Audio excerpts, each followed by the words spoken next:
Hey everyone, welcome to Neil Talks. My name's Neil and it's time to talk person of interest. And I don't have a big preamble to this episode, guys, because I think we're in the early days of the series and it's still very much kind of an episodic person of interest of the week, our own little mystery box that we get to figure out every episode.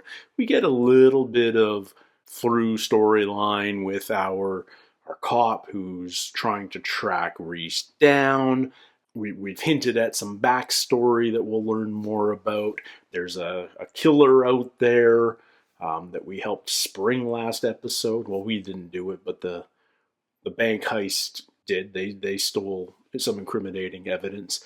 So I don't know if we're going to see that killer again or what, but I think we've got for the first while of this show at least, I think we've got sort of standalone episodes. And I'm fine with that. If they're well told, if they're well written and performed, if they're tense and intriguing and intelligent, sign me up. That's a blast. And I'm already intrigued because we've got a Latin title to this episode. It's Cura te Ipsum. I don't speak Latin. Is Ipsum related to ipso, like ipso facto? I don't know. I couldn't guess what Cura te Ipsum is, but maybe we'll find out. So let's check it out. Episode 4 of Season 1 of Person of Interest. Every time I close my eyes, I see him. He won't stop. Maybe I'm already dead. And the kid in 5 needs stitches, 4 centimeter head laceration. What about the guy in 4? He's been waiting for 3 hours. Oh. Hi. I'm Dr. Tillman. How do you do? Hi. I see that you are experiencing Linda some Cardellini. back pain. I just need a refill on my pain medication. Loved her in Freaks and Geeks. She was great in Hawkeye, too. Oh. If you're still in pain, you have to come back, okay? That's quite all right, Dr. Tillman. I have everything I need. Okay, that wasn't suspicious enough, I guess. Duty calls. It's on her badge. Megan Tillman, graduated Columbia Medical School, top of her class. Hasn't missed a day of work since her residency began. Thank you. Oh, sorry. Not at all. Oh, he got a line. He's trouble. No complaints, no malpractice lawsuits. Seems friendly, well-liked. So we've got no idea why the machine singled her out. Come on, grab a drink with us. Need rest. I'm going home and hitting the hay. Okay. She was a good Velma in the Scooby movies, too. Looks like she's changed her mind about going out. Okay. Wait. Oh, it's that guy Wall again. Street. Andrew Benton. He's carrying benzodiazepine. Roofies. Oh, Deep classy. red truck. I guess we still had to spell that out in We're not the 2011. only ones following Dr. Tillman. I don't think it's that simple. She's been at the club almost every night of the week. A double life? Why is she hitting up this one particular club every night? Does Benton have a record? Technically, no, but there are a string of accusations against him. Stalking, harassment, sexual assault. Anything out of the ordinary? He likes his name. Guy likes to mark his own territory. Oh, the fake Warhol. Come on, man. Coke? See that? Yeah? They had an exchange. Now, he's a paralegal from Marmosteen Ribner. Name's Burdette. You think this Burdette heard something? You're never going to find Burdette again. He hasn't researched her online. Nothing to connect him to our doctor. Is she going after him because he attacked a friend or a sister or something? Mr. Benton has an old college record that's been expunged. Can't keep up with your old man, huh? I got it. I love when they make actors play hockey that have never played hockey before. The rest of your dirty cop friends are in jail. That leaves you on the hook for $1 million worth of cocaine. You have a good head on your shoulders. Bring us the money in 2 days and you get to come home to your son with his still attached. $1 million in 2 days. I think we're going to steal it from Benton. It's in 16-hour days at the hospital. He stays out all night. Why? Is Benton here every night? Shit. Hold on a second. He's just prowling, and she's just waiting for him to hit on her so she can get revenge on him. Whatever you do, do not offer to buy me another drink. Well, I'm Kate. Andrew. It's nice to meet you. Why is she using a false name? I was just about to go. Yeah. He's the victim because well. Hello. You're the club guy. You tell me. I have to work early in the morning. But maybe next time. You know where to find me.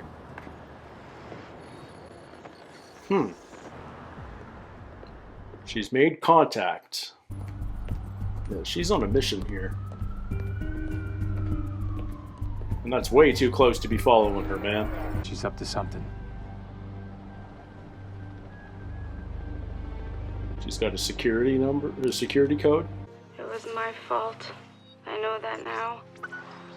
I tried to put it out of my head, but I can't. This is her sister, and she killed herself or something because of it. Andrew Benton's expunged record. Do you have it? You gotta protect me. You gotta take these guys out. So I'm working for you now? It's either them or me. Who was the girl? Gabrielle Tillman. Yeah, The doctor's sister.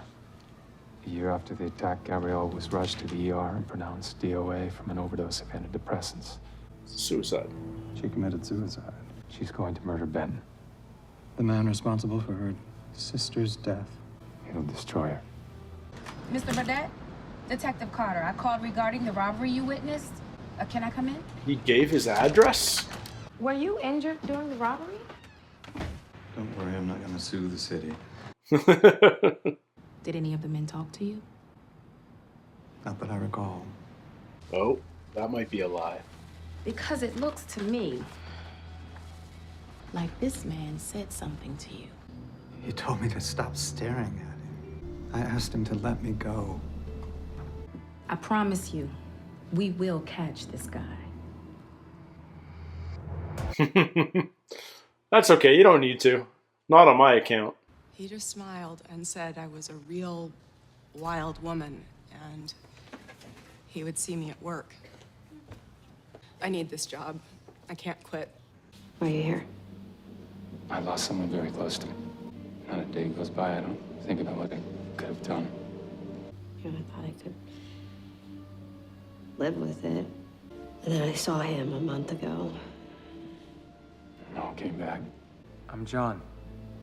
I'm Kate. Kate Lehman. Is there any significance to her fake name? We got 3 hits on Kate Lehman. She recently signed rental agreements for a van and a vacation home in Montauk. So she's gonna drug him and take him here? What's her plan for him? What the heck is all that? You find the house? Doctor has everything she Lie? needs to erase Benton for good. She's gonna dissolve the body? Planned everything to a T. And she's gonna get away with it. I'm beginning to wonder if maybe she's not doing the world a favor. She goes through with it, it'll ruin her life. What do you suggest, Mr. Reese? Doing it We for don't give her. her the chance. I'm gonna find a way to make Ben disappear. Do it first. You got our money? Well, it way.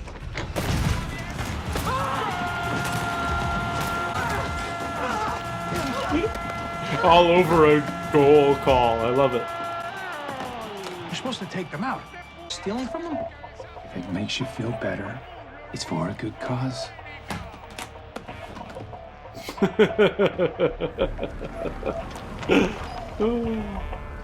Fusco better go into hiding for a couple of days.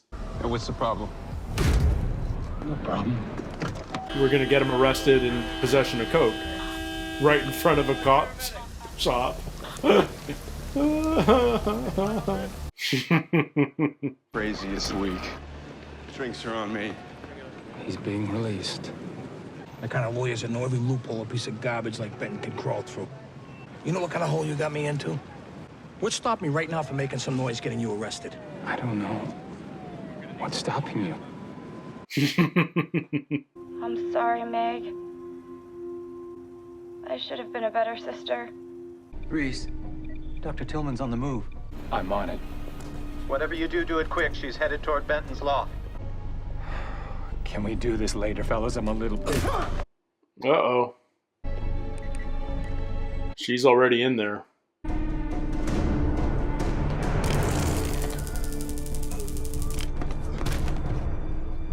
Took the first calls as a debt. So he made a little down payment. You. It's a win-win. Not for Fusco. Well, she's got this all planned. Off to Montauk. I don't think she'll be too shook up by killing this guy. She might actually find some closure. Cuando tu jefe averigüe que has estado ayudando. Is this true? Shut up. How does he know about Miguel? Si te veo otra vez, te voy a decapitar. Look, it was nothing personal, all right? I called in a favor. It's time for a change of scenery. Don't do this again. Lionel's a lucky man. Why are we stopping at a diner?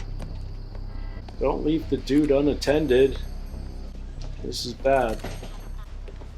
I thought that was you. Remember me? Well, I gotta go. Let me buy you a cup of coffee, Megan. Come on. The guy you got tied up in the back of the van can wait. You probably wouldn't get caught. But the truth is, you'll never really get away with it. How can you sit there and tell me not to do something you know in your heart you would do too? Because I'm not you. I know what happens when you take a life. I hope she isn't a one and done with this show. It's the part that matters the most. And I'm hoping that she's not, because why would you cast Linda Cardellini in a one-time guest starring role? He gets to walk free, and what do I get? What does Gabrielle get? She gets to keep her memory of you. Why do you do it, Finch? The machine, the numbers. I told you, Mr. Reese. I lost somebody. I have my reasons. And our little problem with Detective Carter? Taken care of. Taken care of how? Captain, oh, it's a real pleasure. Save it. So this is me not asking questions. And this is you calling your friend and telling him to lose the photos he's got of me. Cute kid. Thanks. Okay, so Fusco and Carter, are they going to partners? Looks like you're stuck with me. Well, it's one way to hinder the investigation. What are you gonna do to me? Honestly, I haven't decided yet. Do you think people ever really change? This is a mistake. Wait, okay. I won't do it again. I swear. Please, let me go. Not convincing. Maybe you could change. And maybe so could I. But the truth is, people don't really change, do they? I can see inside that you're a good person. You're a good man. Maybe it's better this way. Maybe it's up to me to do what the good people can. Or maybe there are no good people. Maybe there are only good decisions. You don't want to do something that you're going to regret. Which do you think I'll regret more? Letting you live, letting you die. Or letting you die? Andrew. I should be drinking right now, I know. Help me make a good decision.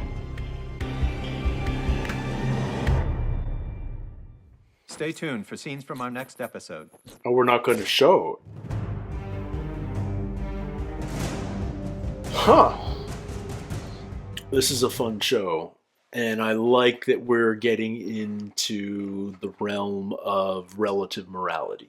This isn't a show about justice and lawbreakers. This isn't about following the law. This is about right and right and wrong are inherently relative and objective and subjective, rather. And a lot of that depends on the person judging.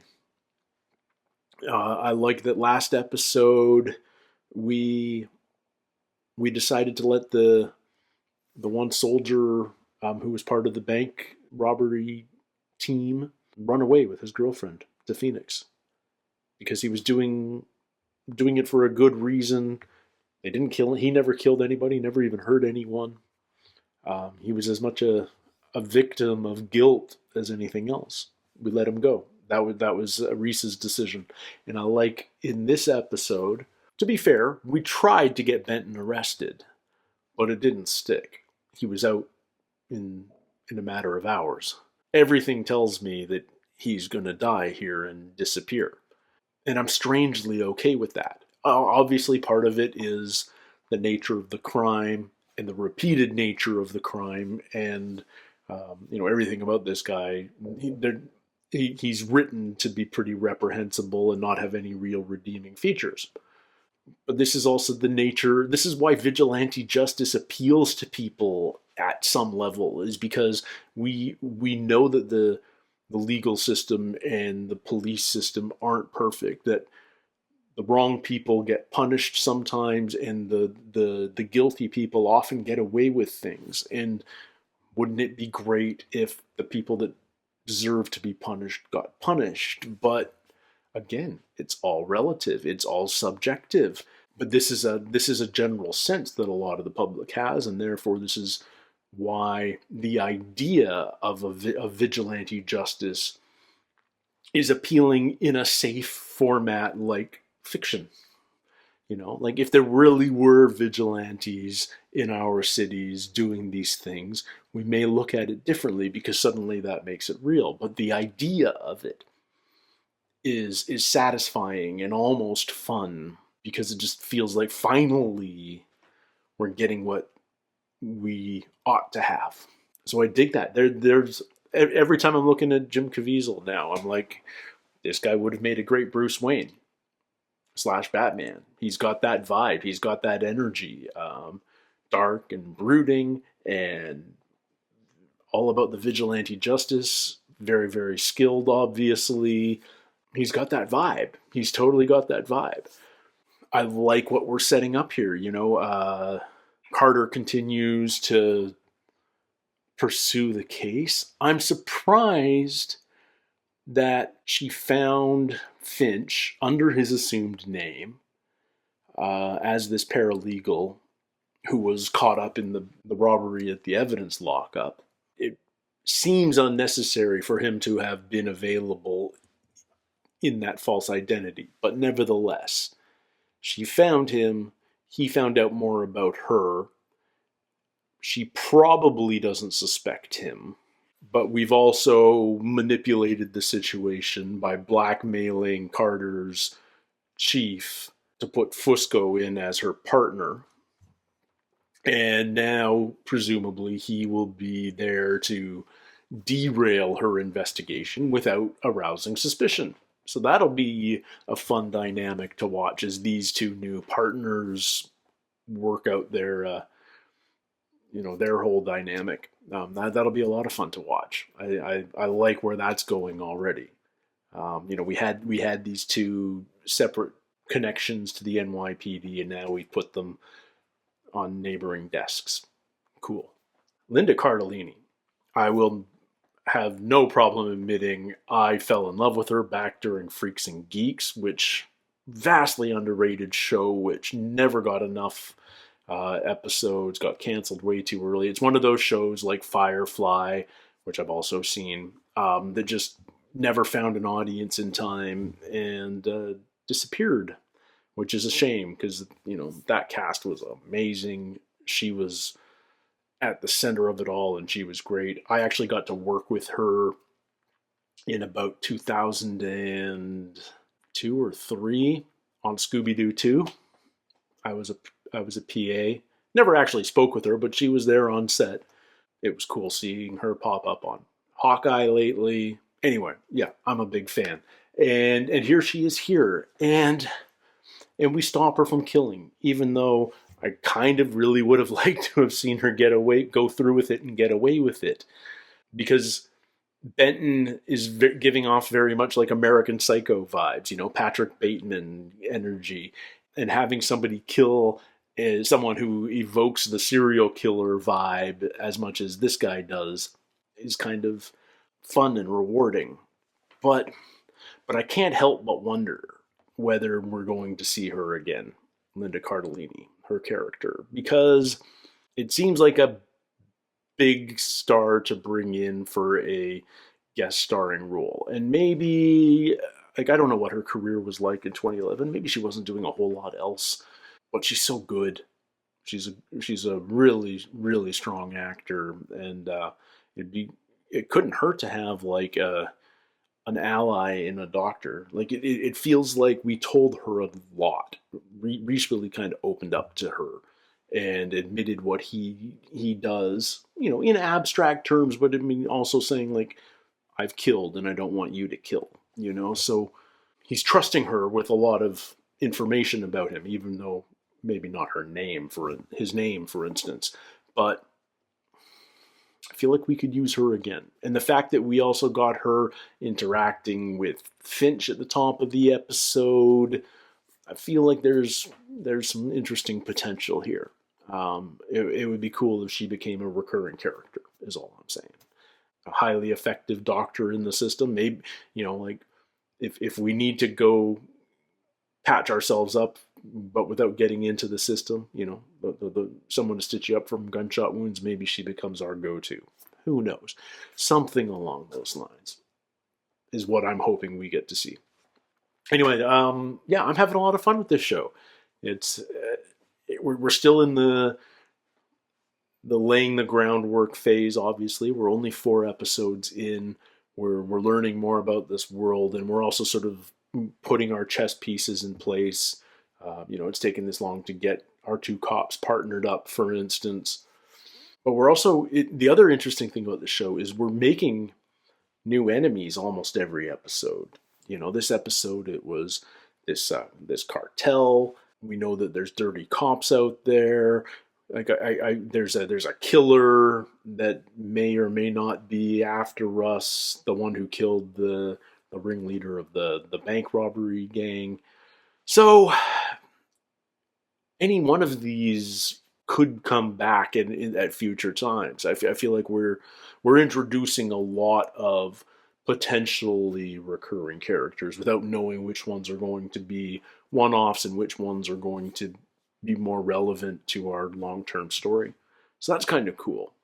And it makes you want to pay attention to everything, which you ought to be doing for a mystery, which these episodes are always a mystery for the first half until we figure out what the narrative is, finding out that the doctor is stalking the serial rapist. So yeah, I'm psyched for more. Cura te Ipsum. I need to check what that means now. So, because cura feels like cure, like that seems like the root of curing. So Latin to English. Cura te Ipsum. Take care of yourself. Huh. Take care of yourself. Cura te Ipsum. By the fact itself. Okay, I'm getting the connection. Anyway, that's just me being stupidly curious. Take care of yourself. I feel like she's coming back. I'm crossing my fingers that Linda Cardellini's coming back. That would be very cool. Anyway, thank you guys for spending a little bit of time here today on Neil Talks with me. As always, I'd love to hear your comments in the comments down below. And don't forget to like and subscribe if you haven't already. I'm excited for this journey. I don't want you to miss any episodes. And if you're so inclined, consider checking out my Patreon, where you can get early access to all of these reactions and see my full-length reactions. It's also, no lie, the best way to support the channel. It really, without my Patreon, I would not be able to maintain the channel at the level it's at. And just know that any support I receive there is greatly, greatly appreciated. But I get that not everyone can be a patron. That's totally cool. Thank you for your time today, and we'll see you next week, guys. So until then, everybody, take care, stay healthy. We'll see you soon. Cheers.